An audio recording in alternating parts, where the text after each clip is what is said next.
आप देख रहे हैं इंडिया न्यूज 13। चलिए देखते हैं उत्तर प्रदेश की 25 फटाफट बड़ी खबरों को।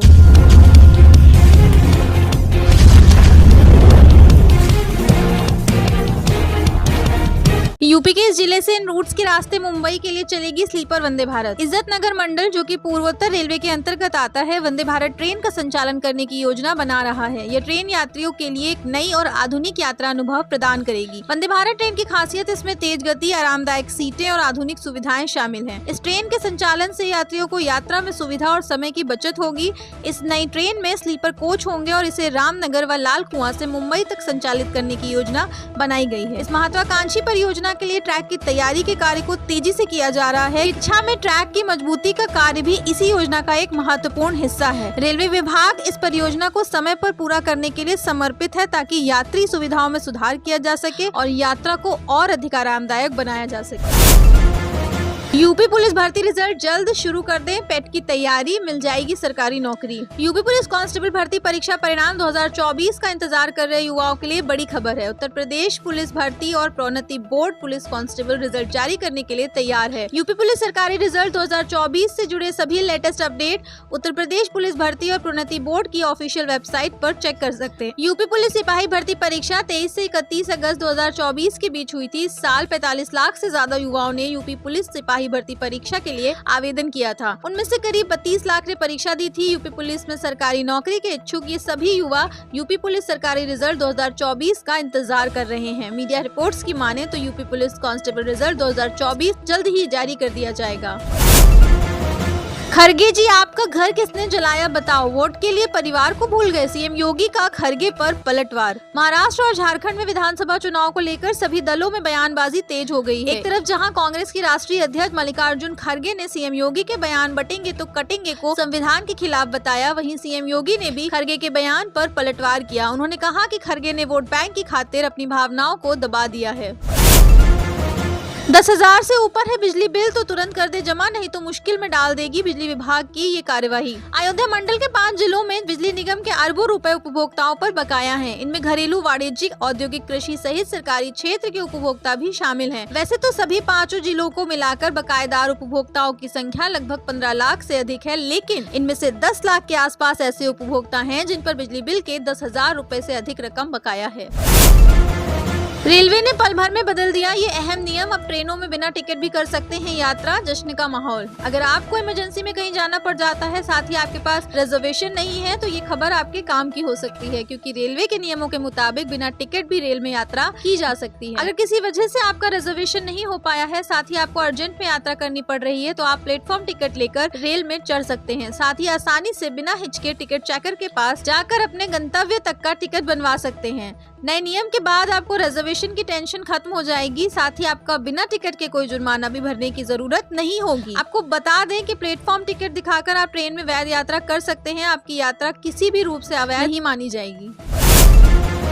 योगी सरकार ने यूपी में 14 लाख महिलाओं को दी बड़ी सौगात, अब फ्री में मिलेगी यह सुविधा। मुख्यमंत्री योगी आदित्यनाथ प्रदेशवासियों को सुगम और सस्ता इलाज उपलब्ध कराने के लिए लगातार अहम कदम उठा रहे हैं। इसी का नतीजा है कि पिछले 7.5 वर्ष में प्रदेश के हेल्थ इंफ्रास्ट्रक्चर में बड़ा बदलाव हुआ है। इसी के तहत योगी सरकार द्वारा गर्भवती महिलाओं को निजी अल्ट्रासाउंड केंद्रों पर फ्री अल्ट्रासाउंड की सुविधा उपलब्ध कराई जा रही है। अब तक 6 लाख से अधिक गर्भवती महिलाएं सुविधा का लाभ उठा चुकी है। इतना ही नहीं, योगी सरकार द्वारा गर्भवती महिलाओं को प्रदेश के किसी जिले के इम्पैनल्ड निजी अल्ट्रासाउंड केंद्र पर फ्री अल्ट्रासाउंड की सुविधा उपलब्ध कराई जा रही है, ताकि उन्हें सुविधा का लाभ उठाने के लिए इधर उधर भटकना न पड़े।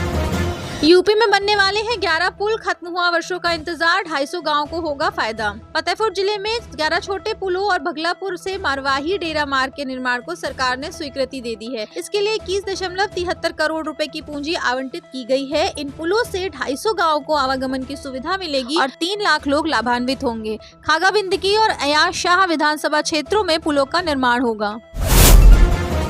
वाराणसी लखनऊ के बीच दिसंबर से चलेगी वंदे भारत एक्सप्रेस, यूपी के इस जिले के यात्रियों को मिलेगा जबरदस्त फायदा। वाराणसी लखनऊ वंदे भारत एक्सप्रेस के शुरू होने से जिले के यात्रियों को राजधानी लखनऊ और धार्मिक नगरी वाराणसी तक की यात्रा आसान हो जाएगी। वरिष्ठ मंडल परिचालन प्रबंधक ने बताया कि लखनऊ से बनारस के बीच वंदे भारत ट्रेन दिसंबर से चलाई जाएगी। फिलहाल अभी यह तय नहीं हुआ है कि कब से ट्रेन का संचालन होगा, लेकिन इस नई सेवा के लिए स्टेशन पर विशेष तैयारियां की जा रही है।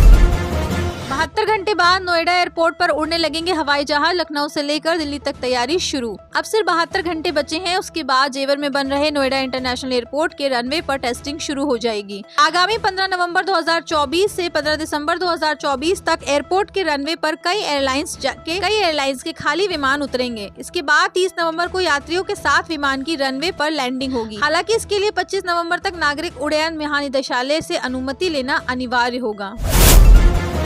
यात्रियों को बड़ी राहत, अगले माह गोरखपुर आएंगी 200 बसें। परिवहन निगम निर्धारित कर रहा रूट, नेपाल भी जा सकेंगे। परिवहन निगम में आने वाली 200 बसों में 10 वोल्वो, 10 इलेक्ट्रिक, 20 एसी, 80 छोटी व 80 बड़ी साधारण के साथ 3 स्लीपर एसी बस शामिल हैं। इन बसों को विभिन्न रूटों पर चलाने की योजना पर काम चल रहा है। मिली जानकारी के अनुसार वोल्वो व स्लीपर बसों को लंबी दूरी के लिए रखा जाएगा। अगले माह दिसंबर में परिवहन निगम के गोरखपुर क्षेत्र को लगभग 200 बसें मिलने वाली है। यात्रियों को सुविधा देने के लिए परिवहन निगम रूट का निर्धारण कर रहा है। बसों का किराया भी तय किया जा रहा है। यही बसें कुंभ मेले में भी चलाई जाएंगी। यूपी की रफ्तार बढ़ाने को सीएम योगी की बड़ी सौगात। पूरे प्रदेश में बिछेगा 781 पुलों का जाल, जोन वाइज पूरी लिस्ट। उत्तर प्रदेश के मुख्यमंत्री योगी आदित्यनाथ ने राज्य के विभिन्न जिलों में लोगों की आवाजाही को आसान बनाने के लिए 781 लघु सेतुओं के निर्माण की घोषणा की है। इन सेतुओं के निर्माण पर 1443 करोड़ रुपए खर्च किए जाएंगे। लखनऊ जोन में सबसे अधिक 82 लघु सेतुओं का निर्माण किया जाएगा। इन सेतुओं की लंबाई 6 से 60 मीटर के बीच होगी।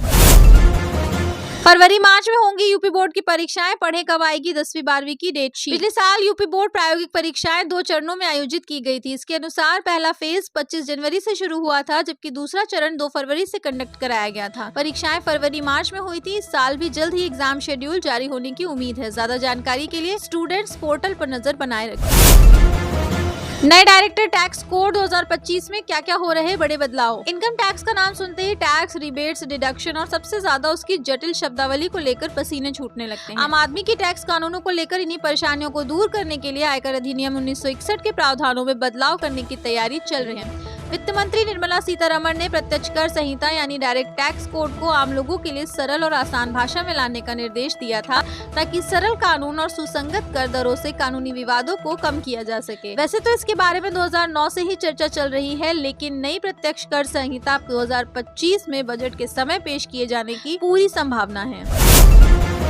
यूपी में बेहिसाब संपत्ति बनाने वालों का ब्यौरा तलब, 16 साल की कमाई का होगा हिसाब किताब। लखनऊ समेत यूपी के कई जिलों में बड़े बड़े भूखंड और जमीनें खरीदने वाले प्रभावशाली लोग बेनामी संपत्ति की जांच के दायरे में आ गए हैं। पिछले 16 वर्षों में जिन्होंने भी बड़े प्लॉट और ज्यादा जमीनें खरीदी हैं, उन सभी की कमाई और खर्च की जाँच शुरू हुई है। आयकर विभाग की बेनामी संपत्ति इकाई ने जिलाधिकारियों, विकास प्राधिकरण उपाध्यक्षों, आवास आयुक्त से 1 जनवरी 2008 से 1 नवम्बर 2024 तक 1000 वर्ग मीटर से बड़े प्लॉट और जमीनें खरीदने वालों की सूची तत्काल मांगी है। निजी और कंपनी दोनों के नाम खरीदी गई संपत्तियों का ब्यौरा मांगा गया है।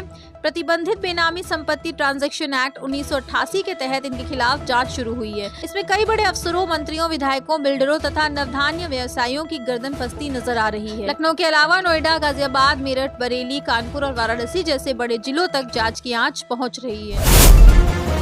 हिंदुस्तान एरोनॉटिक्स लिमिटेड में नॉन एग्जीक्यूटिव पदों पर भर्ती का ऐलान, 24 नवंबर तक आवेदन का मौका। हिंदुस्तान एरोनॉटिक्स लिमिटेड में नॉन एग्जीक्यूटिव अप्रेंटिस पदों पर भर्ती निकाली गई है, जिसके लिए एप्लीकेशन फॉर्म 24 नवंबर 2024 तक भरा जा सकता है। अभ्यर्थी ध्यान रखें कि फॉर्म केवल ऑनलाइन ही स्वीकार किया जाएगा, अन्य किसी भी प्रकार से आवेदन मान्य नहीं होंगे। एप्लीकेशन फॉर्म भरने से पहले अभ्यर्थी पदानुसार पात्रता एवं मापदंड की जाँच अवश्य कर ले। दिल्ली एनसीआर से यूपी बिहार तक छाया कोहरा, जाने कब गिरेगा पारा, आईएमडी ने बताया। दिल्ली एनसीआर और आसपास के इलाकों में ठंड ने दस्तक दे दी है। रात से ही कई इलाकों में कोहरा छाया हुआ है। लोगों को हल्की हल्की ठंड का एहसास होने लगा है। वहीं केंद्रीय प्रदूषण नियंत्रण बोर्ड के अनुसार दिल्ली में सुबह के समय धुंध की चादर छाई है और शहर में वायु गुणवत्ता बहुत खराब श्रेणी में बनी हुई है। इसके अलावा पंजाब के लुधियाना और भटिंडा में रात के समय धुंध की चादर देखी गई। लखनऊ में चारबाग और आलमबाग बस स्टेशन नहीं हटेंगे, परिवहन की बैठक, ये निर्णय भी। लखनऊ शहर को जाम से निजात दिलाने के लिए मंगलवार को अपर मुख्य सचिव परिवहन की अध्यक्षता में हुई बैठक में बस स्टेशनों को शहर से बाहर बनाए जाने का मुद्दा छाया रहा। बैठक में इस बात पर सहमति बनी कि चारबाग और आलमबाग बस स्टेशन को शहर के बीच से नहीं हटाया जाएगा। केसरबाग बस अड्डे को बाहर ले जाने पर सहमति नहीं बन सकी। इस पर अगली बैठक में फिर से चर्चा होगी। तब तक केसरबाग बस अड्डा वर्तमान स्थिति में ही रहेगा। इस पर सहमति बनी कि शहरों के बीच में जाम का कारण बन रहे बस स्टेशनों को बाहर शिफ्ट किया जाए। स्थायी समाधान के लिए सैटेलाइट बस स्टेशन बनाए जाएं।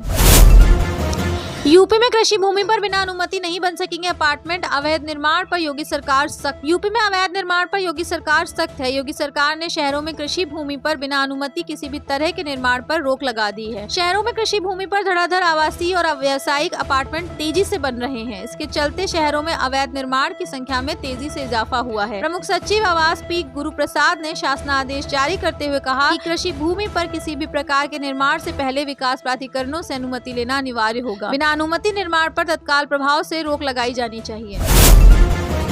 बुजुर्गों को मुफ्त इलाज की योजना का ऐसे मिलेगा लाभ, नंबर लिंक नहीं तो होगा बायोमेट्रिक सत्यापन। केंद्र सरकार ने 70 साल या उससे अधिक आयु वाले सभी बुजुर्गों को 5 लाख तक सालाना मुफ्त इलाज की सुविधा दी है। इस सुविधा को पाने का एकमात्र दस्तावेज आधार कार्ड है। इसमें अंकित जन्मतिथि के आधार पर ही उम्र निर्धारण होना है। योजना का लाभ पाने वालों के लिए KYC जरूरी है। आवेदन करने पर OTP उसी मोबाइल नंबर पर आता है जो आधार से लिंक है। मगर 70 पार वाले बड़ी संख्या में बुजुर्गों के पास मोबाइल ही नहीं है। ऐसे में योजना का लाभ पाने को उन्हें बायोमेट्रिक कराना होगा। पहली बार इन बुजुर्गों का डेटा भी सामने आया है। UPPSC RO-ARO अभ्यर्थियों के समर्थन में उतरी मायावती, यूपी सरकार को कही ये बात। मायावती ने सवाल उठाया है कि क्या यूपी के पास एक समय में परीक्षा कराने की बुनियादी सुविधाओं का इतना अभाव है कि PCS आदि जैसी विशिष्ट परीक्षा 2 दिन में करानी पड़ रही है। पेपर लीक पर रोक और परीक्षाओं की विश्वसनीयता अहम मुद्दा है, जिसके लिए एक बार में ही परीक्षा व्यवस्था जरूरी है। मायावती ने कहा कि सरकार इस ओर ध्यान दे। बहुजन समाज पार्टी की प्रमुख मायावती ने कहा कि उत्तर प्रदेश संघ लोक सेवा आयोग द्वारा PCS तथा RO-ARO की भी प्रारंभिक परीक्षा। बहुजन समाज पार्टी की प्रमुख मायावती ने कहा कि उत्तर प्रदेश संघ लोक सेवा आयोग द्वारा PCS तथा RO-ARO की भी प्रारंभिक परीक्षा 2024 एक समय में कराने में विफलता को लेकर आक्रोशित छात्रों पर पुलिस कार्रवाई से उत्पन्न स्थिति की खबर का व्यापक चर्चा में रहना स्वाभाविक है। बहुजन समाज पार्टी की प्रमुख मायावती ने कहा कि यूपी सरकार को एक ही दिन में PCS और RO-ARO की परीक्षा कराए जाने की छात्रों की मांग माननी चाहिए।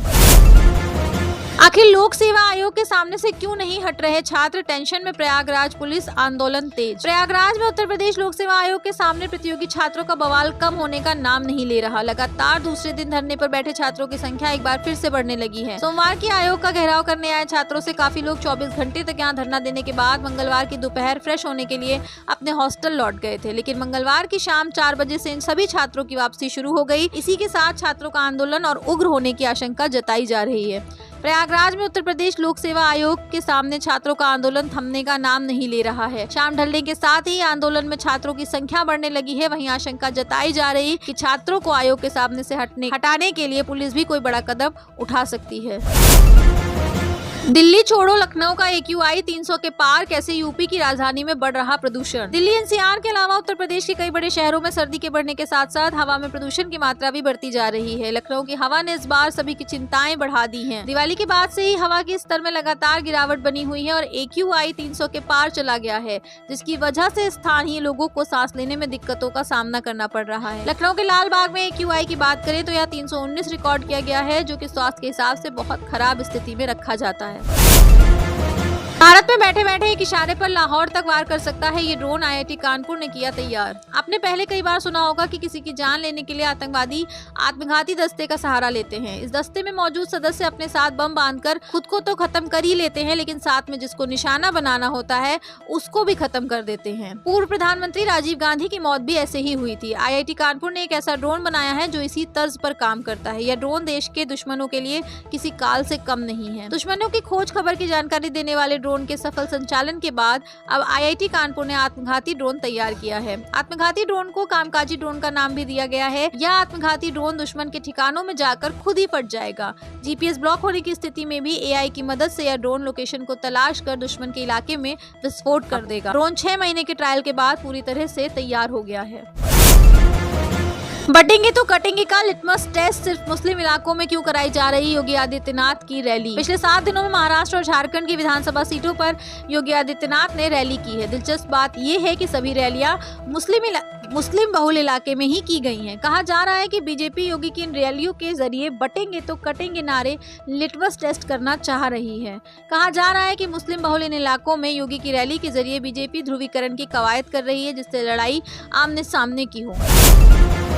नॉर्मलाइजेशन पर नरम हुआ उत्तर प्रदेश लोक सेवा आयोग, कहा जो जरूरी होगा वो किया जाएगा, अभ्यर्थियों से मांगा सुझाव। उत्तर प्रदेश लोक सेवा आयोग द्वारा आयोजित प्रतियोगी परीक्षाओं में निष्पक्ष मूल्यांकन को लेकर नॉर्मलाइजेशन प्रक्रिया विवाद के केंद्र में है। नॉर्मलाइजेशन पद्धति को लेकर अपना पक्ष रखते हुए आयोग ने दावा किया कि यह प्रक्रिया पारदर्शी है। राधाकृष्णन समिति जैसी प्रतिष्ठित समितियों द्वारा भी इसकी अनुशंसा की गई है। आयोग ने नॉर्मलाइजेशन से असंतुष्ट अभ्यर्थियों से सुझाव भी मांगे हैं। कृषि भारत में जुटेंगे 1 लाख किसान, मुख्यमंत्री 15 नवंबर को करेंगे शुभारंभ। नीदरलैंड में होगा पार्टनर कंट्री। उत्तर प्रदेश सरकार 15 से 18 नवंबर के बीच लखनऊ में कृषि भारत का आयोजन कर रही है, जिसमें कृषि क्षेत्र में नवाचारों को प्रोत्साहित किया जाएगा। इस आयोजन में 8 राज्यों के करीब 1 लाख किसान शामिल होंगे। कृषि भारत 2024 मेले का आयोजन 20,000 वर्ग मीटर क्षेत्रफल में किया जा रहा है। इसमें 250 से ज्यादा एग्जीबिटर्स के शामिल होने की संभावना है। आप देख रहे हैं इंडिया न्यूज 13, मतलब भारत की आवाज।